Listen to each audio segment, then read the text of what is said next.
Você já parou para pensar por que as folhas têm formas tão diferentes?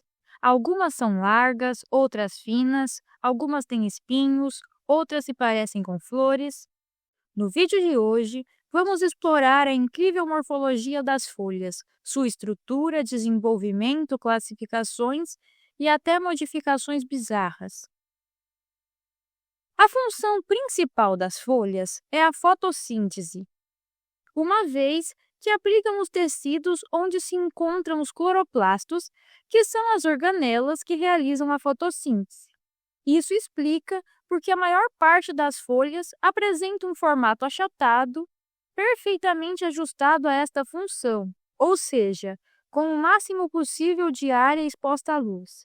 No entanto, as folhas podem desempenhar também outras funções, como a dispersão, a reserva, a atração dos polinizadores, a captura de insetos e a defesa da planta. A ontogenia e desenvolvimento da folha. As primeiras folhas de uma planta surgem no próprio embrião, como os cotilédones. No entanto, os cotilédones não são considerados folhas verdadeiras devido a um programa gênico diferente. À medida que a plântula se desenvolve, a plúmula, que está presente na semente, origina as duas primeiras folhas em eudicotiledôneas. Posteriormente, o ápice meristemático do caule forma novas folhas. As folhas se desenvolvem a partir de primórdios foliares presentes no ápice meristemático do caule. Nas gemas apicais, o desenvolvimento das folhas pode ser muito rápido, com numerosos primórdios foliares compactos abaixo dos catáfilos, que são folhas de proteção, esperando o estímulo correto para se desenvolver. Esse crescimento ocorre a partir de diversos meristemas na folha, incluindo o meristema apical, meristemas marginais e o meristema adaxial, que promovem o crescimento em várias direções. O procâmbio é responsável pela formação das nervuras.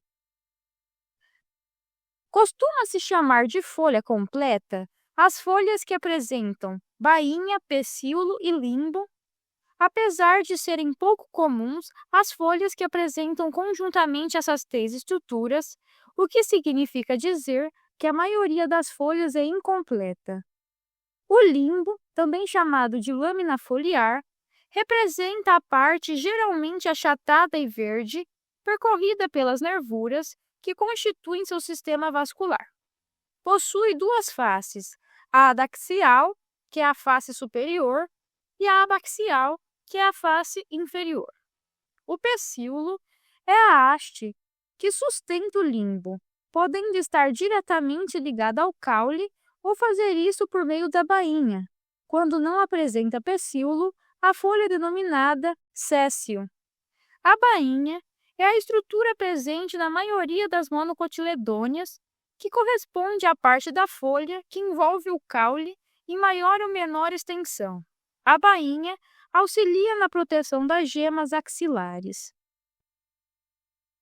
As folhas podem ser divididas em simples, quando apresentam um limbo não dividido, ou composta, quando o limbo está dividido em subunidades, que são chamadas de folíolos. Os folíolos, por sua vez, podem também estar subdivididos em foliólulos e, neste caso, a folha é denominada recomposta. A folha é definida a partir do ponto onde se encontra a gema lateral. Isto permite o pronto reconhecimento se uma folha é simples ou composta. E a seguir, são apresentadas variações em ambos os tipos de folhas com suas diferentes denominações. E deve-se tomar cuidado para não confundir a composição das folhas no caso em que estas apresentam reentrâncias. Se os recortes são profundos, mas não atingem a nervura central, usa-se o termo folha lobada ou fendida, como, por exemplo, a folha simples lobada do figo. Por outro lado, se os recortes atingem a nervura central, as folhas são denominadas sectas, como é o caso do tomate e do agrião. As folhas sectas, ao contrário das folhas compostas, não apresentam folíolos, uma vez que os folíolos são articulados com a raque foliar ou com o pecíolo. Na folha secta, não há uma articulação entre as partes da folha e a nervura central, e dessa forma, a folha corresponde a uma única unidade. Quando as unidades de uma folha secta partem de um mesmo ponto, a folha é chamada palmatissecta, ao passo que, se as unidades estão dispostas ao longo da nervura principal, a folha é chamada de pinatissecta. O mesmo raciocínio é utilizado para as folhas lobadas, e assim, utilizam-se os termos palmatilobada e pinatilobada. As folhas compostas possuem variações que dizem respeito ao número e à disposição dos folíolos. Quanto ao número, se tiver apenas 2 folíolos, a folha composta é chamada de bifoliolada. Se forem 3, são chamadas de trifolioladas e assim sucessivamente. Já em relação à disposição dos folíolos, há diferentes denominações. Se os folíolos saem todos do mesmo ponto, a folha é chamada digitada, ao passo que, se estes saem ao longo de uma raque, a folha composta é denominada pinnada. Se, por sua vez, cada um destes folíolos também é pinnado, a folha é bipinnada. Esses e outros tipos serão apresentados a seguir. A folha pinnada, ao contrário dos tipos anteriores, os folíolos partem de diferentes pontos de forma semelhante a uma pena. E as folhas pinnadas são subdivididas em imparipinnadas, se a folha composta terminar em um único folíolo, ou paripinnada, quando termina em um par de folíolos. A folha bipinnada é uma folha duplamente pinnada. Dessa forma, cada folíolo está subdividido em foliólulos, formando-se desse modo 2 eixos, a raque, que sustenta os folíolos, e a raquila, que sustenta os foliólulos. Algumas situações que podem causar dúvidas é que algumas leguminosas e plantas da família Rutaceae, como as pertencentes ao gênero Citrus, podem apresentar um tipo bastante curioso de folha composta, no qual apresentam apenas um folíolo e, evidentemente, pode ser confundida com uma folha simples. Essas folhas são denominadas unifolioladas, e um bom exemplo é a folha do limão. E pela seta, você percebe que essa folha apresenta uma articulação entre o pecíolo e o limbo do folíolo, que é o que demonstra que é uma folha composta. Com relação à inserção das folhas, o arranjo das folhas ao longo do caule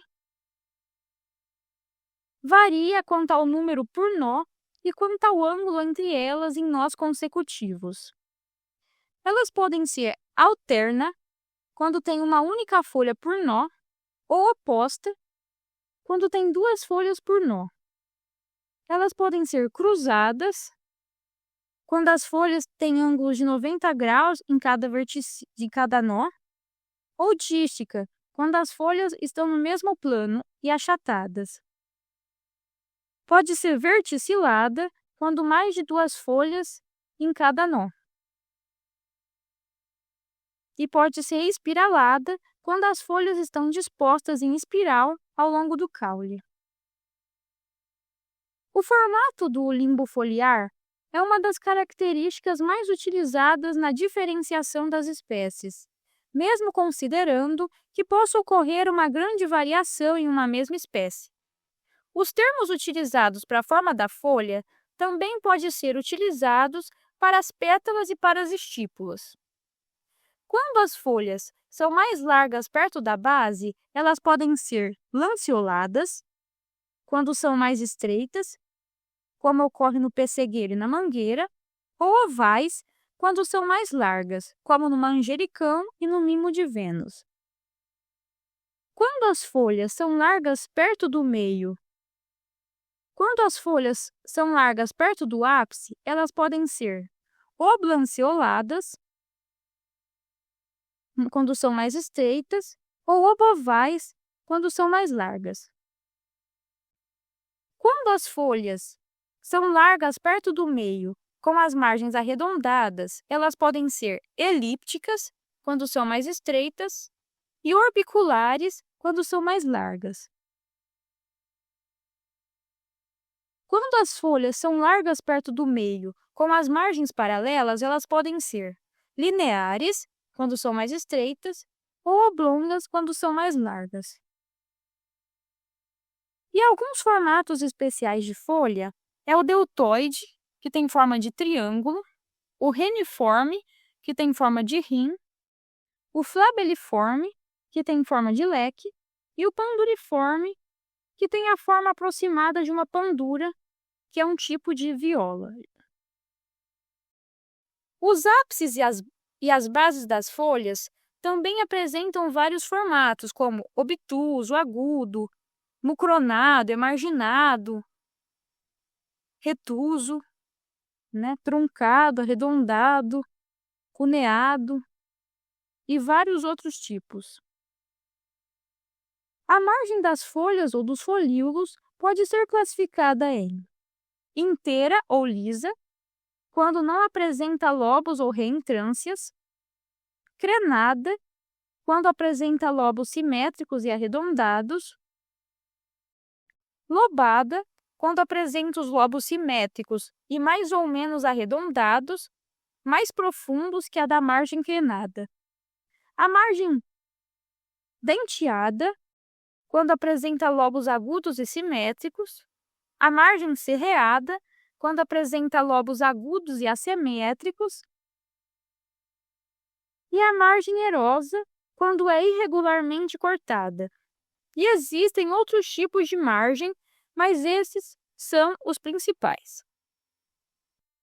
Os tricomas são projeções da epiderme e podem estar presentes em qualquer parte do vegetal, assumindo diferentes funções que incluem desde a proteção contra o excesso de radiação solar até o auxílio na dispersão das sementes, como no algodão ou na paineira. E também existe grande variação no formato, consistência e a presença ou não de glândulas no seu ápice. Assim, os tricomas podem ser classificados em simples, quando não apresenta ramificações, estrelado, quando se apresentam bifurcados ou com ramos que saem de um único ponto na base, e dendríticos, quando possuem ramificações ao longo do eixo. Os tricomas com formato de gancho são denominados uncinados e, quando apresentam formato de uma escama, são chamados de escamiformes. E com relação à presença de glândulas, eles são divididos em tectores, quando não apresentam glândulas, e glandulosos, quando têm as glândulas. E o indumento se refere ao tipo, à quantidade e à densidade de distribuição de tricomas que recobrem a superfície de um órgão. E o indumento não é um assunto simples porque tem muitas variáveis. Quando a superfície é totalmente desprovida de tricomas, é chamada de glabra. Com relação à nervação, é o padrão de distribuição das nervuras na folha. As nervuras são responsáveis pela condução de água e nutrientes e pelo suporte da lâmina. Ela pode ser reticulada ou peninérvia, que é quando uma nervura central tem ramificações em formato de pena, formando uma rede, e é comum em eudicotiledôneas e em magnoliídeas. A nervação paralelinérvia, ou paralela, são nervuras paralelas típicas de monocotiledôneas, e pode ser levemente curvadas. A nervação palminérvia, quando as nervuras principais irradiam de a base no limbo, lembrando a palma da mão. A nervação triplinérvia, que quando 3 nervuras principais saem da base. E a nervação uninérvia, que é quando uma única nervura que vai do início ao fim da folha, sem ramificações visíveis. Existem muitos outros tipos de nervura que não serão abordadas no vídeo. Em algumas espécies de plantas, ocorrem as estípulas, que são estruturas geralmente laminares e membranáceas, semelhante a pequenas folhas. Elas podem ser terminais, como por exemplo no gênero Ficus, podem ser, quando protegem a gema terminal, podem ser interpeciolares, como no caso do café, que ficam entre os pecíolos, intrapeciolares e laterais, quando protegem a gema axilar. Este último tipo é o mais comum. As folhas são estruturas muito plásticas e podem se modificar para adquirir diversas funções além da fotossíntese e de trocas gasosas. E algumas dessas modificações são os espinos, que é quando folhas inteiras ou folíolos são transformados em estruturas pontiagudas para defesa. Por exemplo, ocorrem algumas cactáceas, palmeiras, eufórbias. As brácteas, que são folhas modificadas que têm a função de proteger a estrutura da flor e muitas vezes atrair os polinizadores devido às suas cores vibrantes, parecendo pétalas. Um exemplo é a primavera. E as armadilhas, como ocorre nas plantas carnívoras, quando as folhas são modificadas ou seus ápices associadas a glândulas digestivas para capturar e digerir insetos, complementando a nutrição da planta, como por exemplo no gênero Dionia, Serracenia, Drosera e Nepenthes. As folhas são verdadeiros prodígios da natureza, multifuncionais, adaptáveis e incrivelmente diversas. Curtiu aprender sobre a morfologia foliar? Então deixa seu like, compartilha com quem ama botânica e se inscreva no canal Mundo Metafta e até o próximo vídeo!